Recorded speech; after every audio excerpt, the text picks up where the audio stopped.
ছোট একটা গ্রাম ছিল। ওই গ্রামে গোপাল আর ওর মা থাকতো। গোপাল সারাদিন মাঠে কাজ করত, তারপরে ওদের সংসার চলতো। গোপাল, আজকে মাঠে একটু দেরি করে যাস কাজ করতে। কেন মা, কি হয়েছে? কিছু কাজ ছিল নাকি? হ্যাঁ গোপাল, গরুটা না খেয়ে আছে, নদীর ধারে নিয়ে গিয়ে একটু চড়িয়ে নিয়ে আয়। ঠিক আছে মা। তখন গোপাল গরু নিয়ে নদীর ধারে যায় আর গরুটা ঘাস খেতে থাকে। গরুটা যতক্ষণ খাচ্ছে আমি ওই গাছের নিচে একটু বিশ্রাম করি। গোপাল গাছের তলায় যেতেই দেখে গাছের উপরে কিছু কাপড় রাখা আছে। তখন গোপাল ওই কাপড় নিয়ে গাছের নিচে পেতে আরাম করে শুয়ে পড়ে। কিন্তু গোপাল এটা জানতো না যে ওই কাপড় একটা ভূতের, যে ওই নদীতে স্নান করতে গিয়েছে। ভূত যখনই নদী থেকে স্নান করে বাইরে আসে আর দেখে ওর কাপড় ওখানে নেই। আরে আমার কাপড় কোথায় গেল? কে নিয়ে গেল? এখন আমি কি পরবো? তখনই ভূত ওই গাছের তলায় গোপালকে দেখে। গোপাল ওই ভূতের কাপড়ের উপরে শুয়ে আছে। আরে ওই ছেলেটা, ওর গোপাল তখন ভূতের আওয়াজ শুনে উঠে পড়ে আর এদিকে ওদিকে দেখতে থাকে যে কে আওয়াজ করছে। তখনই গোপাল নদীতে ভূত দেখতে পায়। আরে মা গো, আরে কে তুমি? দেখতে পাচ্ছ না যে আমি কে? অন্ধ নাকি তুমি? আমি ভূত। তুমি ভূত? কি করে বুঝবো তুমি ভূত? দেখতে তো ভূতের মতন না, তোমায় দেখতে তো নোংরা মানুষদের মতো। দেখে তো মনে হচ্ছে অনেক বছর ধরে স্নান করনি।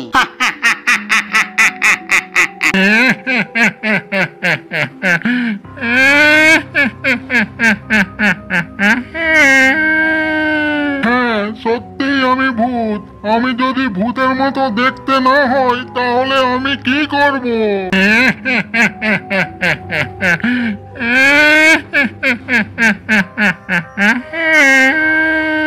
ঠিক আছে, আমি একবার ভেবে নিলাম যে তুমি ভূত, কিন্তু তুমি এখানে আসলে কিভাবে? আমি এখানে থাকি না, আমাদের ভূতেদেরও একটা দেশ আছে। আমি তো আমার রাস্তা দিয়ে উড়ে যাচ্ছিলাম এই নদীর উপর দিয়ে।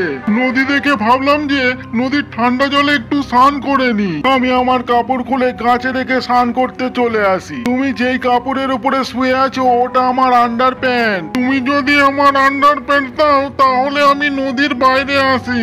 আচ্ছা, যদি আমি তোমার আন্ডার প্যান্ট দিয়ে দিই তাহলে তুমি নদীর বাইরে চলে আসবে, হ্যাঁ? আর বাইরে আসতেই তুমি আমাকে খেয়ে নেবে আর আমার গরুটাকেও খেয়ে নেবে, হ্যাঁ? না না, আমি তোমায় আর তোমার গরুটাকে খাবো না। আমি কি করে বিশ্বাস করি যে তুমি খাবে না? তোমাদের ভূতেদের কোনো বিশ্বাস নেই। আরে দাদা, আমি শাকাহারী ভূত, আমি তোমায় কিভাবে খাবো?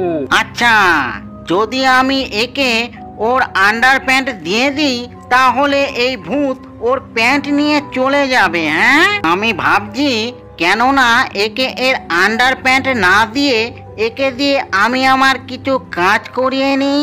ভূত ওর আন্ডার প্যান্ট নেওয়ার জন্য সব কাজ করবে। হ্যাঁ ভূত ভাই, দেখো আমি তোমার আন্ডার প্যান্ট তখন দেব যখন তুমি আমার সব কাজ করবে। হ্যাঁ ঠিক আছে, আমি তোমার সব কাজ করে দেব, কিন্তু তুমি আমায় বাইরে তো আসতে দাও। তখন গোপাল ভূতকে ওর আন্ডার প্যান্ট তো দেয় না, কিন্তু গোপাল বাড়ি গিয়ে ওর কিছু জামা কাপড় নিয়ে আসে আর ভূতকে পরিয়ে দেয়। ওই ভূত, যতক্ষণ আমার সব কাজ না হয় ততক্ষণ তুমি এই কাপড় পরেই থাকবে। তারপরে তুমি আমায় ছেড়ে দেবে তো? হ্যাঁ, ছেড়ে দেব। তখন গোপাল ভূতকে ওর জামা কাপড় পরিয়ে ওর বাড়িতে নিয়ে আসে। পালা গোপাল, এই ভূত আমাদের খেয়ে নেবে। না না মা, ভয় পেও না, এই ভূত আমাদের খাবে না। এই ভূত আমার বন্ধু। ভূত আবার কারোর বন্ধু হয়? তুই পাগল তো হয়ে যাসনি? তখন গোপাল ওর মায়ের কানে কানে সবকিছু বলে দেয়। গোপাল, তুই একে নিয়ে তো এসেছিস, কিন্তু একে নিয়ে এসে কোনো সমস্যায় যেন না পড়ি। আর গ্রামের লোকেরা কি বলবে? মা, তুমি চিন্তা করো না, আমি সব সামলে নেব। পরের দিন গোপাল ভূতকে মাঠে নিয়ে যায়। ওই ভূত, আজকে তোকে এই জমিতে চাষ করতে হবে। রাত হওয়ার আগে কাজ শেষ হওয়া চাই। যা, এবার কাজ করতে থাক, যা। ঠিক আছে দাদা, চাষ করছি আমি। তখন গোপাল একটা গাছের উপরে উঠে বসে আর ওই ভূতের উপরে চোখ রাখে। আমার কাজ হয়ে গিয়েছে, এখন আমায় ছেড়ে দাও। না না, এত তাড়াতাড়ি তোমায় ছাড়া যাবে না, এখনো তো তোমায় অনেক কাজ করতে হবে। তখন ভূত জোরে জোরে কাঁদতে থাকে।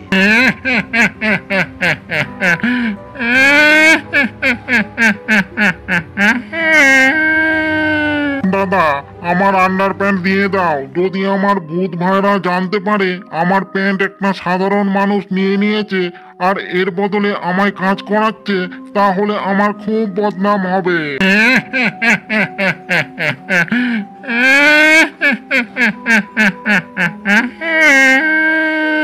আরে তুমি খুব কাঁদো, ঠিক আছে এবার বলো খিদে লেগেছে, খাবার খেয়েছো? হ্যাঁ খাবো তো, খুব জোরে খিদে লেগেছে। গোপাল ওর সঙ্গে যেই খাবার নিয়ে এসেছিল ওটা ওরা দুজনা মিলে খায়। খাবার খেয়ে দুজনা বাড়ি চলে আসে।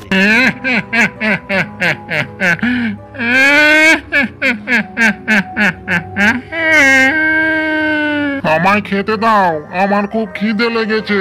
তুই কাঁদছিস কেন? আমি তোর জন্য এখনই খাবার আনছি। গোপালের মা খাবার বানাতেই থাকে আর ভূত খেতেই থাকে। মা খাবার বানাতে বানাতে ক্লান্ত হয়ে পড়ে আর ঘরের সব খাবার শেষ হয়ে যায়। আরো খেতে দাও। ওই তোকে আর কোথা থেকে খেতে দেব? সব খাবার তো তুই খেয়েই নিয়েছিস, ঘরে আর খাবার মতো কিছুই নেই। আরে মা, ভূত অনেক বছর ধরে না খেয়ে আছে, আজকে ভূত আমার খাবারও খেয়ে নিয়েছে। তখনই গ্রামের প্রধান আসে ওর ছেলের বিয়ে নেমন্তন্ন করতে। ভূত ভূত ভূত, পালাও সবাই, না হলে এই ভূত আমাদের খেয়ে নেবে। প্রধান বাবু, আপনি ভয় পেন না, এই ভূত আপনাকে কিছু করবে না, এ আমাদের সঙ্গেই থাকে। গোপাল, তুমি যখন বলছো তখন বিশ্বাস করছি যে এই ভূত কাউকে কিছু করবে না। প্রধান বাবু, আপনি কি ব্যাপার? আরে হ্যাঁ, কাল আমার ছেলের বিয়ে, তাই নেমন্তন্ন করতে এসেছিলাম। তখনই প্রধান ওখান থেকে চলে যায়। পরের দিন গ্রামে বিয়ের আয়োজন চলছে। তখনই ওখানে গোপাল আর ভূত চলে আসে। পালাও সবাই, গ্রামে ভূত চলে এসেছে, আমাদের খেয়ে নেবে। আরে দাঁড়াও সবাই, এই ভূত আমার সঙ্গে আছে, এ কাউকে কিছু করবে না, এ কাউকে খাবে না, এই ভূত শাকাহারী। দাদা, আমি কাউকে খাবো না, গোপালের কাছে আমার আন্ডার প্যান্ট আছে। যদি গোপাল আমায় প্যান্ট দিয়ে দেয় তাহলে আমি এখনই চলে যাব। গোপাল অনেক দিন হলো আমায় ধরে রেখেছে। তখন সবাই হাসতে থাকে আর এদিকে ভূত খাবারের গন্ধে খাবারের কাছে পৌঁছে যায়। ভূত দেখে ওর সামনে অনেক সুন্দর সুন্দর খাবার রাখা আছে। ও এদিকে ওদিকে দেখে কেউ দেখছে নাকি, আর ও সব খাবার খেয়ে নেয়। তখনই একটা মহিলা ওকে খাবার খেতে দেখে নেয় আর প্রধানকে এসে বলে দেয়, আরে সর্বনাশ, এখন আমি সবাইকে কি খাবো? প্রধান বাবু, আপনি চিন্তা করবেন না, ভূত যখন খাবার খেয়েছে ভূতই সব খাবার বানাবে। ভূত তাড়াতাড়ি যা আর সব খাবার বানা। ভূত তখন তাড়াতাড়ি করে সব খাবার বানিয়ে দেয়। দেখো গোপাল, তুমি যেই কাজ বলেছো আমি সব কাজ করেছি, এখন তো আমায় ছেড়ে দাও। না না, এখনো অনেক কাজ আছে। ভূত তখন খুব কাঁদতে থাকে।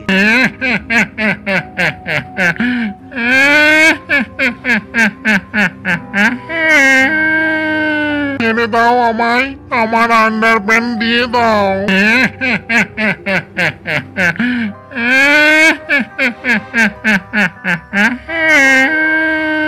ভূতের তখন আবার খিদে লেগে যায় আর গ্রামের সবার খাবার খেয়ে নেয়। আরে ভূত, তুই তো সব খাবার খেয়ে নিলি, এখন আমার বউ বাচ্চা কি খাবে?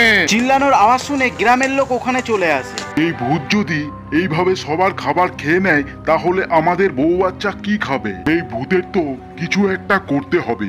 এই ভূত গোপালের, চলো গোপালকে গিয়ে বলি। তখন গ্রামের লোক মিলে গোপালের বাড়ি যায় আর ভূতের সব কথা গোপালকে বলে। গোপাল, এই ভূত যদি এইভাবে সব খেয়ে নেয় তাহলে আমরা আর বাঁচবো না। আমার খিদে লেগেছিল, এর জন্য খেয়েছি, কে জানে আমার পেট ভরেই না। গোপাল, তোকে আমি প্রথমেই বলেছিলাম। দেখ ভূত, তোর জন্য আমি পুরো গ্রামকে দুঃখ দিতে পারি না, সব গ্রামের লোক আমার পরিবার। তুই তোর আন্ডার প্যান্ট নে আর এখান থেকে যা। গোপাল তখন ভূতকে ওর আন্ডার প্যান্ট দিয়ে দেয়। ভূত ওর প্যান্ট পেয়ে খুব খুশি হয়। তোমাদের কথা আমার খুব মনে পড়বে। তোমরা কোনোদিন যদি আমায় মনে করো তাহলে আমি এখানে চলে আসবো। আরে না না, আমরা তোকে কোনোদিন মনে করব না, তুই তাড়াতাড়ি যা। আরে গ্রামের দিকে কোনোদিন দেখবি না, যা ভাই যা।